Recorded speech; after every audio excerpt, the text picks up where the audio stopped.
ഈ വർഷത്തെ ഓണാഘോഷം അതിൻ്റെ തയ്യാറെടുപ്പുകൾക്ക് വേണ്ടിയിട്ട് ആദ്യ ഘട്ടം എന്നുള്ള നിലയിൽ ബഹുമാന്യനായിട്ടുള്ള മുഖ്യമന്ത്രിയുടെ അധ്യക്ഷതയിലും അതിനുശേഷം ബഹുമാന്യനായിട്ടുള്ള ടൂറിസം വകുപ്പ് മന്ത്രിയുടെ അധ്യക്ഷതയിലും ആണ് ആദ്യ യോഗങ്ങൾ നടന്നത്. അതിൻ്റെ അടിസ്ഥാനത്തിൽ വിവിധ സബ് കമ്മിറ്റികൾ രൂപീകരിച്ചുകൊണ്ട് ഓണാഘോഷം ഏറ്റവും ആഘോഷപൂർവ്വം ഏറ്റവും ഭംഗിയായി മുഴുവൻ ജനങ്ങളുടെയും പങ്കാളിത്തത്തോടുകൂടി നടത്താൻ വേണ്ടിയിട്ടുള്ള തയ്യാറെടുപ്പുകൾ നടന്നുകൊണ്ടിരിക്കുകയാണ്. അതിൽ വിവിധ കമ്മിറ്റികൾക്ക് രൂപം നൽകിയിട്ടുണ്ട്. ജില്ലയിലെ എല്ലാ MLA-മാരും ചെയർമാൻമാരായിട്ടുള്ള കമ്മിറ്റികളാണ് ഇത്തവണ ഈ ഓണാഘോഷത്തിൻ്റെ ഭാഗമായിട്ടുള്ള സബ് കമ്മിറ്റികളുടെ പ്രത്യേകത. അതിൽ സുരക്ഷയുടെ സബ് കമ്മിറ്റി ഒഴിച്ച് ബാക്കിയല്ല. സുരക്ഷയുടെ സബ് കമ്മിറ്റിയുടെ ചെയർമാൻ ബഹുമാനായിട്ടുള്ള DGP ആണ്. ബാക്കി എല്ലാ സബ് കമ്മിറ്റികളുടെയും ചെയർമാൻമാരും MLA-മാരാണ്. അതിൽ ഗ്രീൻ പ്രോട്ടോകോൾ എന്നുള്ള നിലയിൽ ഒരു ഹരിത ഓണം, അങ്ങനെയുള്ളൊരു ഓണം നടപ്പിലാക്കാൻ വേണ്ടിയിട്ടുള്ള ഒരു സബ് കമ്മിറ്റി എന്നുള്ള നിലയിലാണ്, ആ സബ് കമ്മിറ്റിയുടെ ചെയർമാൻ എന്നുള്ള നിലയിലാണ് ഞാൻ ഇന്ന് നിങ്ങളെ കാണുന്നത്. നേരത്തെ ഇവിടെ പരിചയപ്പെടുത്തിയതുപോലെ അതിൻ്റെ കൺവീനർ ശുചിത്വ മിഷൻ്റെ MD ആയിട്ടുള്ള ശ്രീ ബിനു ഫ്രാൻസിസ് IAS ആണ്. 2 ഉപാധ്യക്ഷന്മാർ, വൈസ് ചെയർമാൻമാർ ഈ കമ്മിറ്റിക്കുണ്ട്. ഒന്ന് നഗരസഭയുടെ ആരോഗ്യ സ്റ്റാൻഡിംഗ് കമ്മിറ്റിയുടെ ചെയർമാനായിട്ടുള്ള ശ്രീ MR ഗോപൻ, 2 ട്രിഡയുടെ മുൻ ചെയർമാനായിട്ടുള്ള ശ്രീ PK വേണുഗോപാൽ. അദ്ദേഹത്തിന് ഇന്ന് എത്തിച്ചേരാൻ കഴിഞ്ഞിട്ടില്ല. അപ്പോൾ ഈ ഓണാഘോഷം എന്ന് പറയുമ്പോൾ സ്വാഭാവികമായും കലാപരിപാടികളും ബാക്കിയൊക്കെ ഉണ്ടെങ്കിലും ഓണാഘോഷം ആളുകളുടെ ഉപഭോഗം ഏറ്റവും കൂടുതൽ വർദ്ധിക്കുന്ന ഒരു കാലഘട്ടം കൂടിയാണ്. അതിൻ്റെ ഫലമായിട്ട് ഏതാണ്ട് ഖരമാലിന്യ ഉൽപാദനം സാധാരണ ദിവസങ്ങളെ അപേക്ഷിച്ച് 30 മുതൽ 40% വരെ കൂടുതലാകുന്ന ഒരു കാലഘട്ടമാണ് ഓണാഘോഷം എന്നാണ് കണക്കുകൾ സൂചിപ്പിക്കുന്നത്. അതുകൊണ്ട് നമ്മൾ നേരിടുന്നൊരു വളരെ ഗൗരവമുള്ള ഒരു വിഷയമാണ് മാലിന്യ നിർമ്മാർജ്ജനം എന്നുള്ളത്. അതിനു വേണ്ടിയിട്ട് ഈ ഓണാഘോഷക്കാലത്ത് ശാസ്ത്രീയമായിട്ടുള്ള നടപടികൾ സ്വീകരിക്കുകയും അതിലൂടെ മാലിന്യ നിർമ്മാർജ്ജനം ഫലപ്രദമായിട്ട് നടപ്പിലാക്കാൻ ശ്രമിക്കുകയും ചെയ്യുക എന്നുള്ളതാണ് ഈ ഗ്രീൻ പ്രോട്ടോകോൾ കമ്മിറ്റിയുടെ ചുമതല. അപ്പോൾ അതിനു വേണ്ടിയിട്ട് വിവിധ സബ് കമ്മിറ്റികൾ, ആ സബ് കമ്മിറ്റികളുടെ സഹകരണത്തോടുകൂടി ഏറ്റവും കുറച്ച് മാലിന്യം ഉൽപ്പാദിപ്പിക്കുന്ന തരത്തിലുള്ള ഒരു സാഹചര്യം ഉണ്ടാക്കുക എന്നുള്ളതാണ് ഗ്രീൻ പ്രോട്ടോകോൾ കമ്മിറ്റി മുന്നോട്ട് വെച്ചിട്ടുള്ള ആശയം.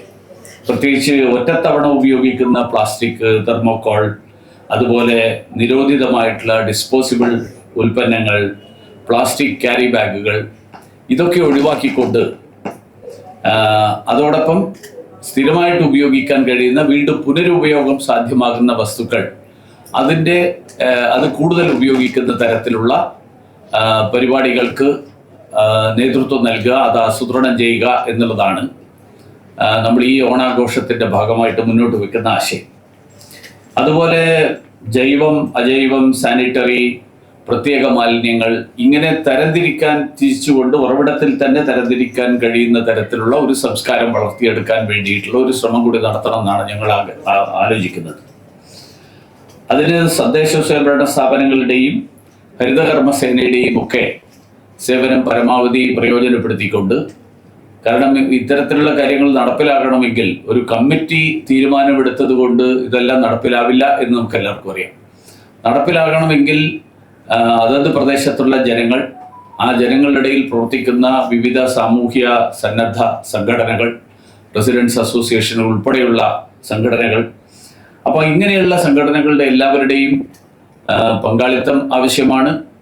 ഇത് നടപ്പിലാക്കുന്ന തദ്ദേശ സ്വയംഭരണ സ്ഥാപനങ്ങൾ, തിരുവനന്തപുരം കോർപ്പറേഷൻ മാത്രമല്ല, നമ്മുടെ ജില്ലാ പഞ്ചായത്തിൻ്റെയും വേദിയായിട്ട് മാറുന്ന എല്ലാ നഗരസഭകളും ഗ്രാമപഞ്ചായത്തുകളും, അങ്ങനെയുള്ള പഞ്ചായത്തുകളുടെയൊക്കെ സഹകരണം, അവരുടെയൊക്കെ പങ്കാളിത്തത്തോടുകൂടി മാത്രമേ ഇത് നടപ്പിലാക്കാൻ കഴിയുള്ളൂ. അപ്പോൾ അതിന് വളരെ വിശദമായിട്ടുള്ള ഒരു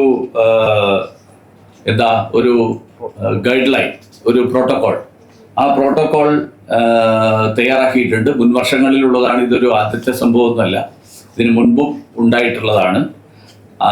ഓരോ വർഷവും ഉണ്ടാകുന്ന പുതിയ പുതിയ സാഹചര്യങ്ങൾ മുൻകൂട്ടി കണ്ടുകൊണ്ട് അതിൻ്റെ അടിസ്ഥാനത്തിൽ എങ്ങനെയൊക്കെ അതിൽ ഏതൊക്കെ തരത്തിലുള്ള മാറ്റങ്ങൾ വരുത്തേണ്ടത്, ഏതൊക്കെ തരത്തിലുള്ള പുതിയ കാര്യങ്ങൾ ആഡ് ചെയ്യേണ്ടതുണ്ട് എന്ന് ചർച്ച ചെയ്തതിൻ്റെ അടിസ്ഥാനത്തിലാണ് ഈ വർഷത്തെ ഈ ഒരു പ്രോട്ടോകോളിൻ്റെ ഗൈഡ് ലൈൻസ് ഉണ്ടാക്കിയിട്ടുള്ളത്.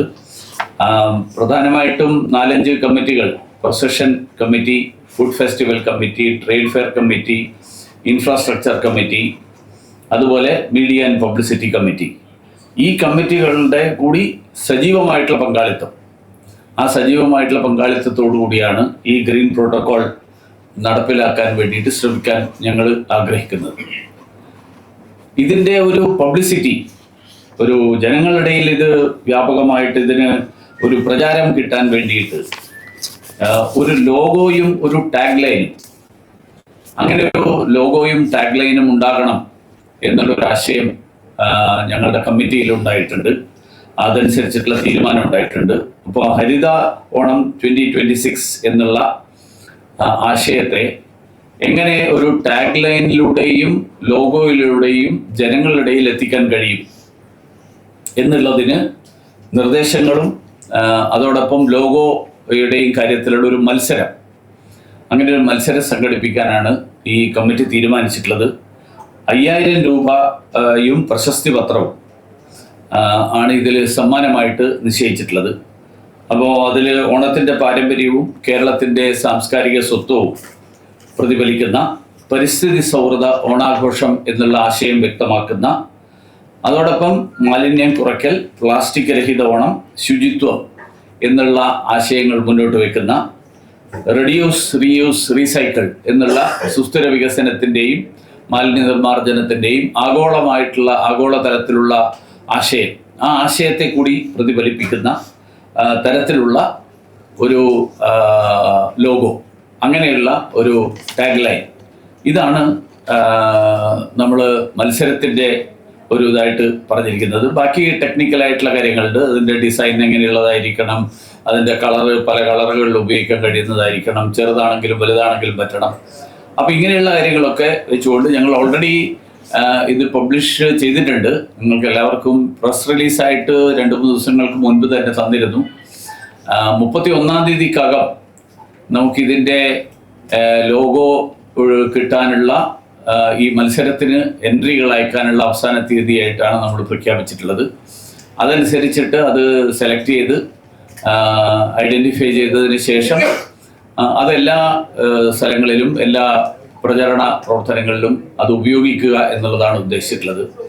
അപ്പോൾ ഇതിൽ മാധ്യമങ്ങളെ സംബന്ധിച്ചോളം ഞങ്ങൾ ഇന്ന് പത്രസമ്മേളനം നടത്താനുള്ള ഏറ്റവും പ്രധാനപ്പെട്ട കാരണം ഈ കാര്യം അറിയിക്കുക എന്നുള്ളതിനേക്കാൾ കൂടുതൽ ഇതിൻ്റെ പ്രചരണത്തിൽ ഞങ്ങളുടെ കമ്മിറ്റിയുടെ ഭാഗമായിട്ട് തന്നെ മാധ്യമങ്ങൾ കൂടി പങ്കാളികളായിക്കൊണ്ട് ഇത് ജനങ്ങളുടെ ഇടയിൽ എത്തിക്കാൻ വേണ്ടിയിട്ടുള്ള ഒരു വ്യാപകമായിട്ടുള്ള പ്രചരണം, ഒരു അവബോധം സൃഷ്ടിക്കാൻ വേണ്ടിയിട്ടുള്ള പ്രവർത്തനം, ആ പ്രവർത്തനത്തിൽ മാധ്യമങ്ങളുടെ പങ്കാളിത്തം ഉണ്ടാകണം എന്ന് പ്രത്യേകം അഭ്യർത്ഥിക്കാൻ വേണ്ടിയിട്ടാണ് ഇന്ന് ഈ വാർത്താസമ്മേളനം വിളിച്ചു കൂട്ടിയിട്ടുള്ളത്. അറിയിക്കുക എന്നുള്ളതിനോടൊപ്പം തന്നെ, അല്ലെങ്കിൽ അതിനേക്കാളേറെ പ്രാധാന്യം ഞാൻ പ്രത്യേകമായിട്ട് ഇന്നിവിടെ ഈ വാർത്താസമ്മേളനത്തിൽ പങ്കെടുക്കുന്നവരോട് പ്രത്യേകമായിട്ട് അഭ്യർത്ഥിക്കുന്നു. ഞങ്ങൾ എല്ലാ മാധ്യമ സ്ഥാപനങ്ങൾക്കും പ്രത്യേകമായിട്ട് കത്ത് അയച്ചിട്ടുണ്ട്.